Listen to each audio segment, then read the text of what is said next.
자, 우리 여러분들과 다시 한번 인사하겠습니다. 오늘 정말 잘 오셨습니다. 은혜 받기 원합니다. 예, 감사합니다. 오늘 굉장히 이제 오붓하게 예배를 드리는 것 같은데요. 이럴 때는 그 예배당에 나오시는 분이요, 평상시에도 귀하지만 얼마나 더 귀하게 느껴지는지 모릅니다. 아무쪼록 이 자리에 참석한 여러분들에게 하나님께서 갑절의 은혜를 베풀어 주셔서 30배, 60배, 100배로 열매 맺으시는 저와 여러분 되기를 주님의 이름으로 축복합니다. 아멘. 자, 오늘 우리가 읽은 본문을 보면 예수께서 이 남겨질 제자들을 위해서 그야말로 간절하게 축복하며 기도하는 것을 볼 수 있는데요. 자, 그 내용을 요약해 보자면 이렇습니다. 자, 그들이 악에 빠지지 않게 보존하시고 진리로 거룩하게 하옵소서. 자, 우리 한번 따라해 볼까요? 그들이 진리로 거룩하게 하옵소서. 진리로 거룩하게 하옵소서. 예, 이제 예수님께서 이 땅에 남겨질 제자들이 진리로 거룩하길 원한다면서 간절한 마음으로 기도하고 있어요. 제가 이제 신학교를 다닐 때 그 기억에 남는 그 수업이 하나 있는데요. 그 샤머니즘이라는 이해라는 수업을 듣고 제가 그 A+를 받은 적이 있어요. 원래 A+ 맞은 과목이 이렇게 기억이 많이 남는데, 그 과목이 이제 되게 기억에 남는 건 뭐냐면요, 그 내용이 굉장히 은혜로웠기 때문인데요.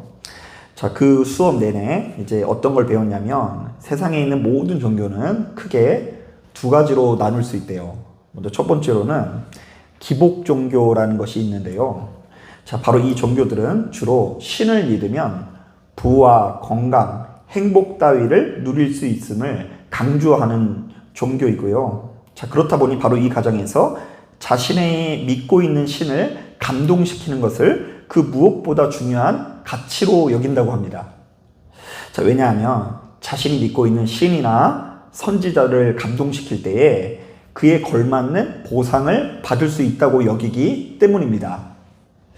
자, 그런가 하면 두 번째로는 진리 종교라는 것이 있다고 합니다. 자, 이 종교들은 신이 전해준 가르침을 따르는 것을 그 무엇보다 중요한 가치로 여긴다고 하는데요. 왜냐하면 우리가 바로 이 가르침을 따를 때에 우리의 삶이 보다 윤택해지고 행복해질 수 있다고 여기기 때문입니다. 자, 그런데 그 수업을 진행하는 데는 담당 교수님은 이제 목회자가 될 저희들에게 한 가지 질문을 던지셨는데요. 자, 기독교는 기복 종교이어야 하는가, 아니면 진리 종교이어야 하는가의 질문입니다. 자, 이것은 예수 믿는 우리들이 기복을 추구하면 절대로 안 된다라는 이야기가 아니라 그야말로 우선순위에 관한 질문일 수 있는데요. 만약 우리가 예수를 구주로 영접하고 그분의 자녀가 되었다고 한다면 우리는 과연 무엇에 열중을 해야 되냐는 것을 묻고 있는 것입니다. 자, 여러분들이 생각할 때 우리는 전능하신 하나님을 감동시켜서요, 부와 건강과 행복을 얻어내는 것에 열중해야 될 것 같아요? 아니면 우리 주님의 가르침을 철저히 따르고 그것을 지키는 것에 열중해야 될 것 같아요? 대답 안 하셔도 돼요. 오붓하게 예배 드리는 김에. 자, 바로 이런 고민을 하는 우리들에게 오늘 우리가 읽은 본문이 크게 도움이 될 것 같은데요. 자, 우리 다 같이 17절 말씀, 19절 말씀 한번 읽어볼게요. 17절부터 19절 시작. 그들을 진리로 거룩하게 하옵소서. 아버지의 말씀은 진리니라. 아버지께서 나를 세상에 보내신 것 같이 나도 그들을 세상에 보내었고 또 그들을 위하여 내가 나를 거룩하게 하오니 이는 그들도 진리로 거룩함을 얻게 하려 함이니이다. 자, 우리 주님께서는 앞서 언급한 것처럼 이 땅에 남겨질 제자들이 누구보다 열심히 하나님의 말씀을 붙들고 바로 그 말씀을 지켜나가길 원하셨는데요. 자, 이른바 그들이 진리 안에서 거룩해지기를 원하셨다라는 것입니다. 자, 우리 다시 한번 따라해 보겠습니다. 남겨질 제자들이 진리로 거룩하게 하옵소서. 자, 그렇다면 주님께서 말씀하시는 진리가 무엇인지를 보다 명확하게 알아야 될 것 같은데요. 자, 사실 이 진리라는 말 자체는 참된 이치, 참된 도리라는 뜻으로서 넓은 의미에서는요, 누구에게나 지지받고 타당함이 인정되는 주장이나 의견들이 모두 진리라고 말할 수 있습니다. 자, 예를 들면 서울은 대한민국의 수도이다. 이것도 진리예요, 아니에요? 진리죠. 헷갈리죠. 이것도 뭐 거짓이 아니고 진리라고 이야기할 수 있고요. 시흥시는 경기도이다. 이것도 진리라고 할 수 있어요. 심지어 저희 아이들 같은 경우는 비가 오는 날에는 이런 얘기 많이 하거든요. 역시 비 오는 날에는 라면이 진리지 막 이렇게 얘기하더라고요. 이 초등학교밖에 안 되랬는데 비 오는 날에는 라면이 진리지 이러고요. 어쩔 때는 역시 라면에는 찬밥이 진리지 막 이렇게 얘기하더라고요. 뜨거운 밥 먹으면 맛이 없고 이렇게 차가운 밥을 이렇게 말아 먹어야 맛있다고 하면서 막 되게 잘 먹어요. 막 이것도 썩 틀린 표현은 아닙니다. 자, 그러나 예수 믿는 우리들에게 진리는 이 조금 더 의미를 좁혀서 어떤 의미가 있냐면요, 영생에 이르게 하는 가르침이라는 의미가 담겨져 있습니다. 자, 바로 이런 관점에서 교회는 전통적으로 크게 4가지를 진리로 여기면서 공부하는데요. 첫 번째로는 하나님의 거룩하신 성품과 속성을 진리로 여겨요. 자, 그러니까 내 성질과 성품대로 살아가면 망하는데 누구의 성품대로 살아가야 된다고요? 예수님의 성품, 하나님의 성품을 닮아가야 돼요. 그래서 우리는 일평생 하나님이 어떤 분이신지, 하나님의 성품이 어떤지를 배우고 그것을 닮아야지만 영생할 수 있다고 알고 있습니다. 자, 그런가 하면 두 번째로 이 구약에서는요, 율법을 가르쳐 진리로 여깁니다. 자, 그래서 이제 구약 성경에 보면 주로 어떤 표현이 많이 있냐면요, 우상은 다 부숴야 된다고 하고요, 우리는 다 율법을 따라야 된다고 하죠. 자, 그런데 그때 그 우상이 좀 기복의 신앙을 의미하기도 합니다. 자, 가나안 땅에서 섬기고 있는 바알과 아세라 상이 뭐냐면요, 그 바알과 아세라를 이렇게 감동시키면 큰 복을 받는다라고 알려져 있는데요. 그런 우상들을 다 부수고 우리는 뭘 따라야 된다고요? 율법을 따라야 된다고 하는데, 여기서의 율법이 나름대로 진리라고 이야기할 수 있죠.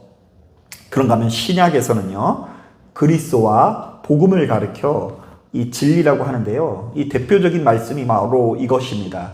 하나님은 사랑이시라. 자, 예수님을 통해서 이 땅에 이제 하나님께서 어떤 분이신지가 드러났죠. 하나님께서 사랑이 많으신 하나님이라는 것이 드러났으니 너희는 하나님의 사랑을 배우고 따라야 한다라는 가르침을 우리는 이제 진리로 여기고 있어요. 그리고 바로 이런 관점에서 통틀어서 오늘날에는 주로 무엇을 진리라고 이야기하냐면 성경 말씀이 우리들에게 진리가 된다고들 이야기합니다. 자, 그래서 우리는 바로 이렇게 진리의 말씀을 하나님의 말씀으로 여기면서 하나님의 말씀을 진리로 여기면서 바로 그 진리로 우리의 삶을 무장하기 위해서 노력해야 된다는 이야기를 하는 거예요. 자, 말씀을 준비하는 중에 문득 창세기 32장에 나오는 야곱의 씨름이 생각이 납니다. 자, 야곱은요, 약복 강가에서 형 에서를 마주하게 된다라는 두려움을 이기지 못하고 이 밤새 이 추한 모습을 보입니다. 저기가 너무 위험할 것 같으니까요, 일단 아내를 먼저 보냅니다. 그리고 그 아내 다음에 자녀들을 보내고요, 자녀들을 보낸 다음에 이 야곱은 가요, 못 가요? 못 가요. 참 이상한 남자예요, 그죠? 그 위험한데 아내하고 자녀들은 다 보내놓고 자신은 너무 두려워서 저곳으로 가지 못하고요, 그 자리에서 앉아서 이 하나님의 사자와 함께 씨름을 하게 됩니다. 자, 그런데 저는 이 장면을 떠올려 보면 사실 저도 역시 이 신앙이라는 이름으로 야곱과 같은 이 모습을 보일 때가 많았던 것 같은데요. 자, 이른바 저에게 이 신앙생활은 일종의 씨름과 같았다라는 이야기입니다.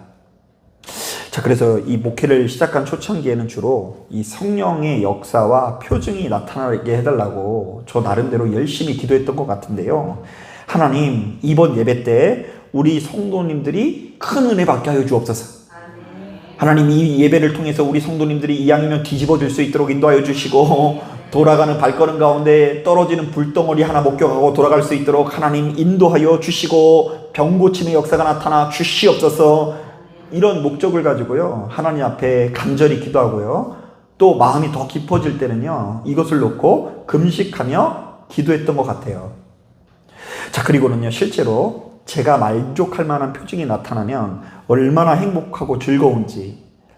자, 그런데 이제 냉정하게 말하면요, 그때 나타난 표징들은요, 저의 인생을 영원히 책임져 주지 못했는데요.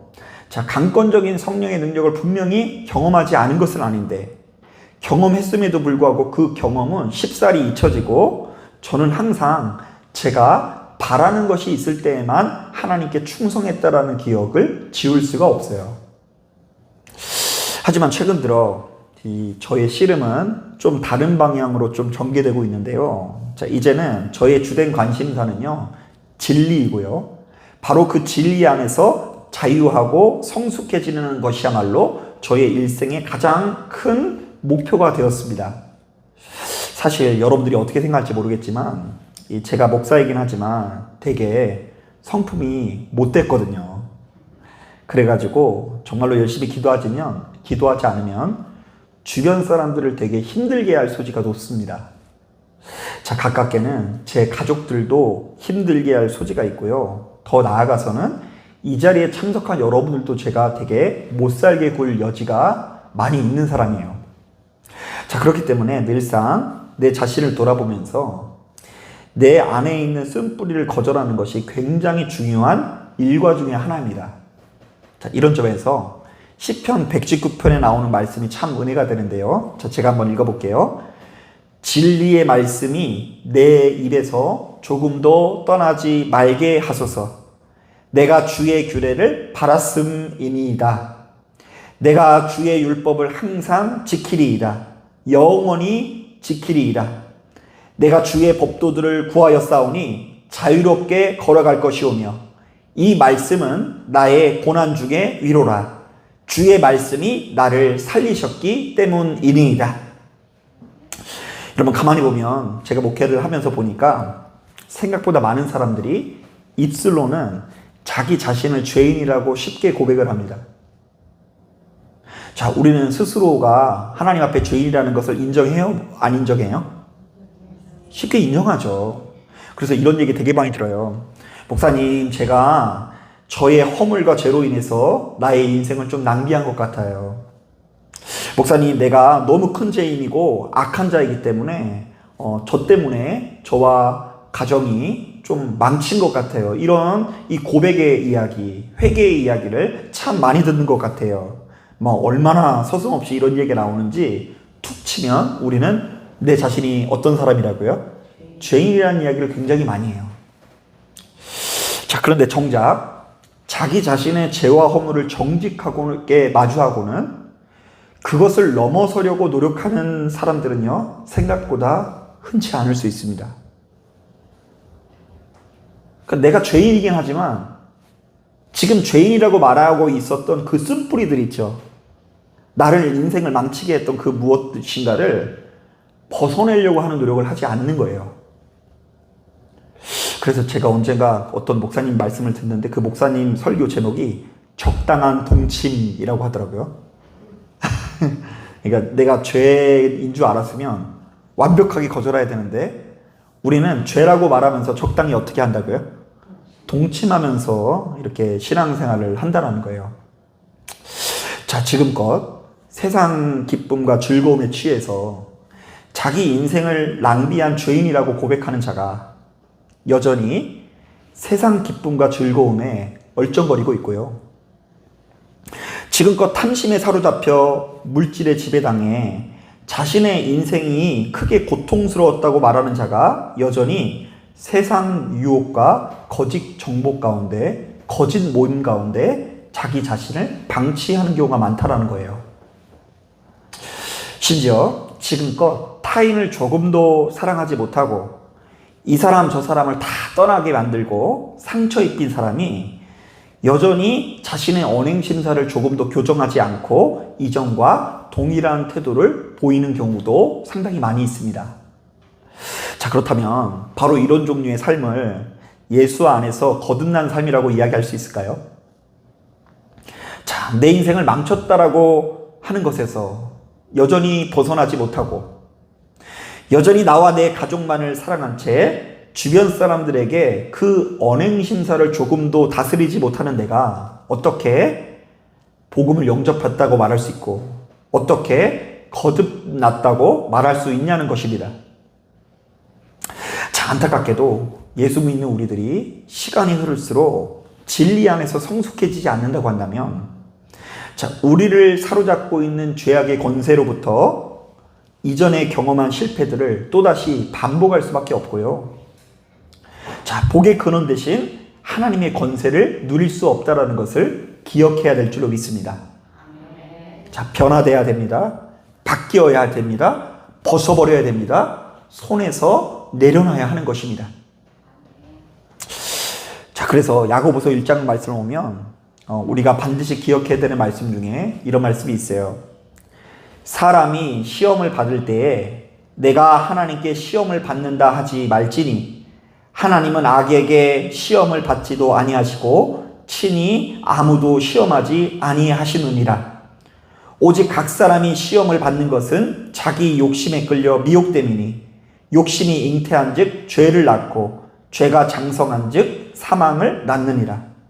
자, 우리를 고통에 빠뜨리는 것은 원수 마귀도 아니고 하나님께서도 우리를 고통스럽게 만드는 것이 아니라 순전히 누구라고요? 나 자신이라는 이야기를 하는 것이죠. 자, 그러면서 그 밑에 보면 이런 말씀이 있어요. 자, 여기까지만 기억하시는데 그 밑에 보면 이런 말씀이 있어요. 한번 들어보세요. 누구든지 말씀을 듣고 행하지 아니하면 그는 거울로 자기의 생긴 얼굴을 보는 사람과 같아서 제 자신을 보고 가서 그 모습이 어떠했는지를 곧 잊어버리거니와 자유롭게 하는 온전한 율법을 들여다보고 있는 자는 듣고 잊어버리는 자가 아니요 실천하는 자니 이 사람은 그 행하는 일에 복을 받으리라. 자, 사랑하는 여러분, 우리가 하나님의 은혜로 내 자신이 죄인이라는 것을 깨달았다면 그런 자기 자신의 모습을 뛰어넘고 이겨내기 위해서 더 큰 노력을 해야 합니다. 아니, 우리는 바로 그러한 노력을 신앙 안에서 할 수밖에 없는데요. 왜냐하면 시간이 흐르면 흐를수록 나 자신에게는 소망이 없고 온갖 좋은 은사와 선물이 다 위로부터 내려온다라는 것, 빛 대신 하나님으로부터 내려온다는 것을 점점 더 확신하게 되기 때문입니다. 내가 기도해야 되겠다. 내가 한다라는 것이 실패구나.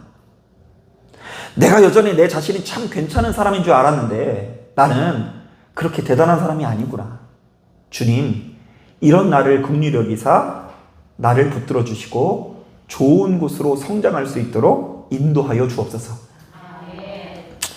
자, 이런 점에서 저는 그 교회에 와서 그 사무실에 들어오자마자 틀어놓는 그 찬송이 있는데요.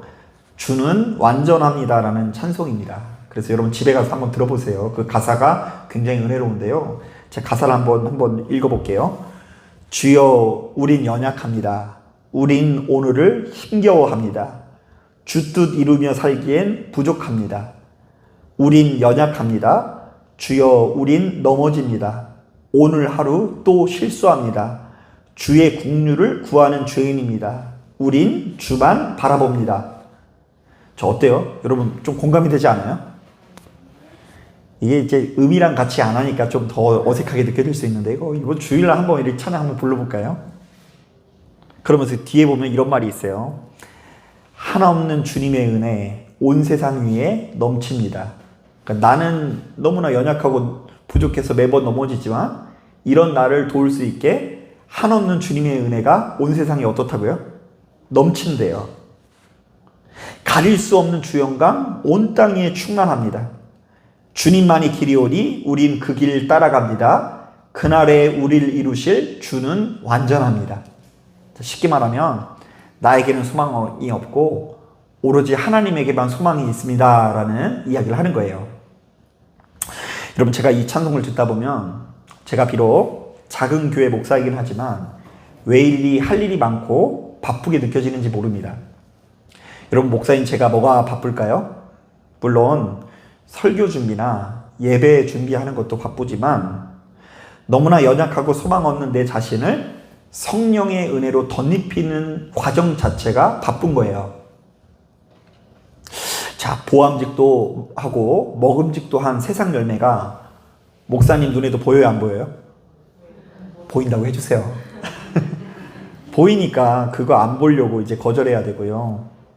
쉽사리 타인에게 상처 입히는 입에 재갈 물려야 되니까 좀 바쁘고요. 더 나아가서 내 자신의 못된 자아를 거절하고 매사에 하나님 앞에 무릎 꿇는 사람이 되는 것 자체가 참 쉽지 않아서 바쁜 거예요. 여러분, 히브리서 5장에도 하나님의 말씀을 영접한 자의 본분을 이와 비슷한 맥락에서 우리에게 소개하고 있는데요. 자, 제가 한번 읽어볼게요. 때가 오래되었으므로 너희가 마땅히 선생이 되었을 터인데 너희가 다시 하나님의 말씀의 초보에 대하여 누구에게서 가르침을 받아야 할 처지이니 단단한 음식을 못 먹고 젖이나 먹어야 할 자가 되었도다. 이는 젖을 먹는 자마다 어린 아이니 의의 말씀을 경험하지 못하는 자요. 단단한 음식은 장성한 자의 것이니 그들은 지각을 사용함으로 연단을 받아 선악을 분별하는 자들이니이다. 사랑하는 여러분, 아무쪼록 진리 안에서 장성한 자가 되길 바랍니다. 바로 이것은 우리가 주님을 영접했다고 한다면 하나님의 말씀에 초보티를 벗고 마땅히 말씀에 선생된 자로 성장해 나가야 한다는 것인데요. 자, 이른바 예수 믿는 우리들은 하나님의 말씀의 지배를 받아 무엇이 옳고 그른지를 보다 명확하게 구분하고 진리 안에서 거룩한 삶을 살아내는데 더 많은 노력과 열정을 다해야 한다는 것입니다. 자, 우리는 바로 그때에 더 이상 세상의 종로를 타거나 그 영이 혼미해지지 않고 하나님의 영광의 진수를 누릴 수 있습니다. 또한 예수 믿지 않는 자들의 꽁무니를 따라다니지 않고 그들이 절대로 누릴 수 없는 복의 진수를 누릴 수 있다는 것을 깨닫길 바랍니다. 자, 그리고 여러분, 제가 목회하면서 깨닫게 된 게 뭐냐면요. 우리도 모르는 사이에 그 신앙의 연수가 계속 쌓이고 있잖아요. 그죠? 그런데 우리 믿음이 장성하거나 성숙하지 않으면요, 맨 위선과 거짓만 드러날 수밖에 없어요. 우리가 하나님 안에서 믿음이 성숙하지 않아도 직분을 받을 수 있어요. 그러면 그 직분을 받았으니 이제 주변 사람들 앞에 내가 믿음이 좋은 척 해야 되잖아요. 능력 있는 척 해야 되잖아요. 여러분, 그러나 그것은 올바른 태도가 아닙니다. 또한 하나님께서 우리의 마음을 계속해서 두드리시면서 양심의 가책을 주시는데 자꾸만 그 양심의 가책에 앞에서 순종하지 않고 버티다 보면 우리의 속사람이 뻔뻔해질 수밖에 없어요. 가책을 받고도 움직이지 않으니 우리의 심령이 더 완고해지기 마련이라는 것입니다. 자, 이런 차원에서 우리는 은혜 받았을 때 하루라도 빨리 순종해야 됩니다. 그리고 하루라도 총기 있을 때 나의 영을 혼미하게 만들지 말고 예수 안에서, 진리 안에서 내 자신이 거룩해질 수 있도록 세워나가야 될 줄 믿습니다. 그때에 그 진리로 말미암아 거룩해져서 우리를 망가뜨리려고 하는 악으로부터 우리가 보존된다는 것을 믿으시는 저와 여러분들이 되시기를 주님의 이름으로 축복합니다. 자, 기도하겠습니다.